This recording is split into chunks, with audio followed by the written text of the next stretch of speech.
Comment ça va avec cette proposition? Bonjour à tous. Ce matin, je suis un peu choquée. C'est vrai? Oui, choquée. Vous avez bien entendu. Une femme a une liaison avec DSK. Elle raconte tout dans un livre. On peut se demander si c'est du lard ou du cochon. À la lecture, on est vite fixé. C'est pas de lard, c'est que du cochon. Visiblement, elle n'a rien retouché à son livre. C'est un premier jet. Quelle délicatesse. Enfin, carrément délicatessen. Elle charcute les faits pour amener DSK à l'abattoir.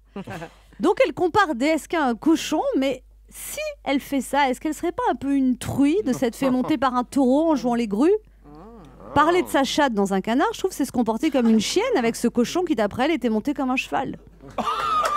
J'arrive plus à suivre. Ça donne de la Je suis graisse. perdu là. On ne sait pas si c'est de l'amour vache, mais il semble lui avoir fait un effet bœuf. Elle dit qu'il est mi-homme, mi-cochon, mais ça ne l'a pas empêché de l'attraper par la queue. Alors elle écrit que sa liaison avec DSK était l'expérience la plus poétique, la plus dense, la plus cruelle, la plus belle, la plus puissante de sa vie. C'est tellement poétique qu'elle a eu envie d'en faire un livre. Ça a l'air poétique, dis donc, hein, le cochon et la truie qui se roulent dans la fange. Quand il a appris ça, pour DSK, ça a été les illusions perdues. Victor Hugo aurait pu écrire sur cette dame, la misérable, ou Gustave Flaubert, Madame Bovary.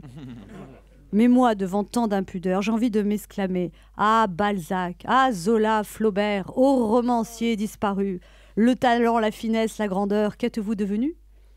En 2013, on appelle écrivains des exhibitionnistes malins qui tremblent leurs plumes dans le sperme au parfum de scandale. Qu'importe que ça choque pourvu que l'on en parle. Eh ben, C'est vous qui avez dit ça? Le nouvel observateur, qu'on devrait appeler le nouveau voyeur ou le nouveau impudeur, a publié donc des extraits du livre parce que c'était un objet littéraire du plus haut intérêt. Bien sûr. C'est même marqué, elle est allée au bout de la tristesse du monde et nous a apporté un trésor, un éclat du réel. Vous voulez voir le bout de ma tristesse? Oui, elle est allée au bout de l'indécence, elle en a rapporté un gros chèque. Si DSK est un cochon, ce journal qui publie ses cochonneries est un porc. Le lecteur à qui on sert cette pâtée indigeste devrait se rebeller qu'on le prenne ainsi pour un jambon et en faire des rillettes. Triste époque. Triste époque.